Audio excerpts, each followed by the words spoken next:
नमस्ते। आज के इस विश्लेषण में आपका स्वागत है। बचपन की वो मशहूर कहानी तो हम सबको याद है ना, ईमानदार लक्कड़हारा। लेकिन आज हम इसे महज एक बच्चों की कहानी की तरह नहीं, बल्कि एक बहुत ही दिलचस्प और गहरे सामाजिक आर्थिक नजरिए से देखने वाले हैं। हम इस बात की गहराई में जाएंगे कि कैसी ये पुरानी लोक कथा हमारी आज की सच्चाइयों को, खासतौर पर ग्रामीण गरीबी और नैतिकता को उजागर करती है। जरा सोचिए, क्या एक साधारण सी लगने वाली लोक कथा असल ग्रामीण जीवन की कठोर सच्चाइयों को उजागर कर सकती है? बिल्कुल कर सकती है। ये जादुई कहानी असल में वास्तविक दुनिया के संघर्षों का एक आईना है। ये सिर्फ एक देवता और लकड़हारे की फैंटेसी नहीं है, बल्कि मानव स्वभाव और रोजी रोटी की बुनियादी जद्दोजहद को समझने का एक शानदार तरीका है।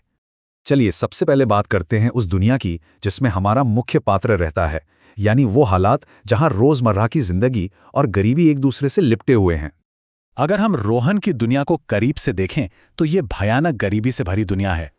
वो सिर्फ एक कहानी का पात्र नहीं है दोस्तों, वो उस हर दिहाड़ी मजदूर का सटीक उदाहरण है जिसकी जिंदगी पूरी तरह से रोज की हाड़ तोड़ मेहनत पर टिकी होती है। रोज जंगल जाना, सूखी लकड़ियां काटना, उन्हें बाजार में बेचना, बस इसी से उसके परिवार का पेट पलता है। उसका जीवन मानो एक धागे से बंधा है, जहां एक दिन काम नहीं मिलने का सीधा मतलब है कि पूरा परिवार भूखा सोएगा। इस बात को सिर्फ एक नंबर से समझिए। नंबर 1, रोहन और उसके परिवार की भूखमरी के बीच सिर्फ ये एक लोहे का औजार खड़ा है, उसका कुल्हाड़ा। सोचकर देखिए, अगर ये इकलौता उपकरण नहीं रहा तो आमदनी का कोई दूसरा जरिया है ही नहीं। ये एक का आंकड़ा हमें साफ बताता है कि ग्रामीण अर्थव्यवस्था में संसाधनों की कितनी भारी कमी होती है। अब कहानी में आता है एक बहुत बड़ा और खतरनाक मोड़, एक ऐसा संकट जो सीधा उसके अस्तित्व पर वार करता है। होता यह है कि नदी के किनारे काम करते समय अचानक वो लोहे का कुल्हाड़ा रोहन के हाथ से छूटता है और गहरी नदी में जा गिरता है। अब इसे सिर्फ कहानी को आगे बढ़ाने वाली कोई मामूली घटना मत समझिए।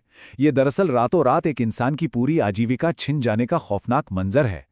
उसकी रोजी रोटी का इकलौता सहारा अब पानी की गहरी खाई में खो चुका है, जो इस ईमानदार मजदूर को एक भयानक संकट में धकेल देता है।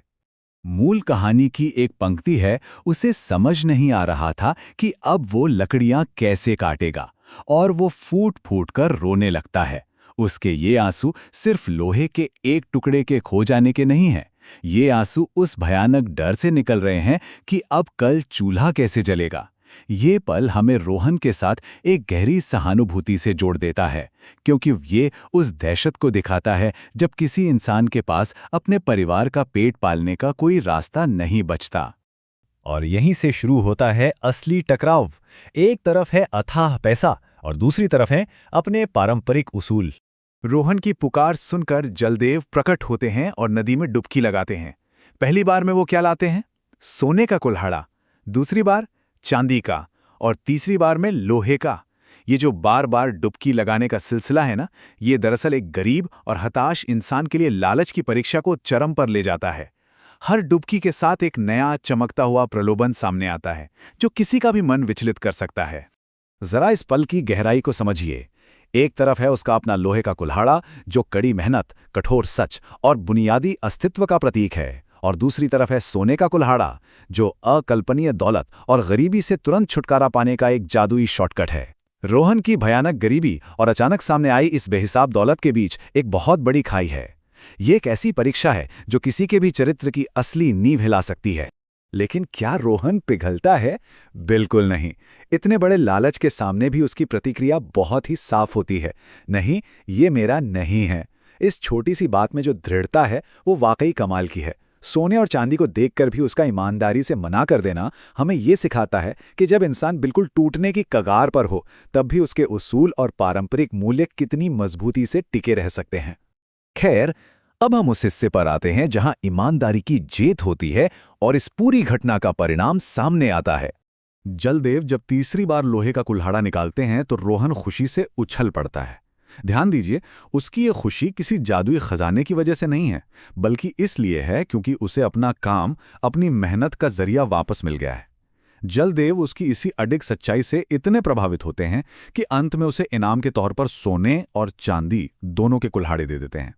ये सिर्फ एक इनाम नहीं है, ये ईमानदारी का एक मूर्त फल है।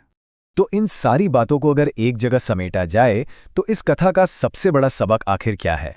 इस निष्कर्ष के निष्कर्ष बहुत ही स्पष्ट हैं।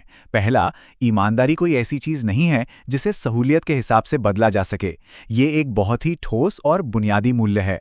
दूसरा, यहाँ अपनी अखंडता और ज़मीर के लिए इतने बड़े भौतिक लालच को पूरी तरह से ठुकरा दिया गया है। और सबसे खास बात, रोहन को जो अंतिम इनाम मिलता है वो असल में इस बात का प्रतीक है कि समाज में धन दौलत से कहीं ज्यादा अहमियत सच्चाई की होती है।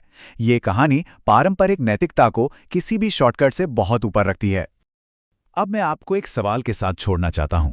जब बात जीने और मरने की हो, जब अस्तित्व एकदम कगार पर हो, तो क्या ईमानदारी एक विलासिता यानी लग्जरी बन जाती है, या फिर यही इंसान के पास मौजूद एकमात्र सच्ची संपत्ति है? इस कठोर वास्तविकता में ईमानदारी के इसी असली मूल्य पर विचार करना ही हमारे इस अध्ययन का मुख्य उद्देश्य था। आज के इस सफर में हमारे साथ जुड़ने के लिए बहुत बहुत धन्यवाद।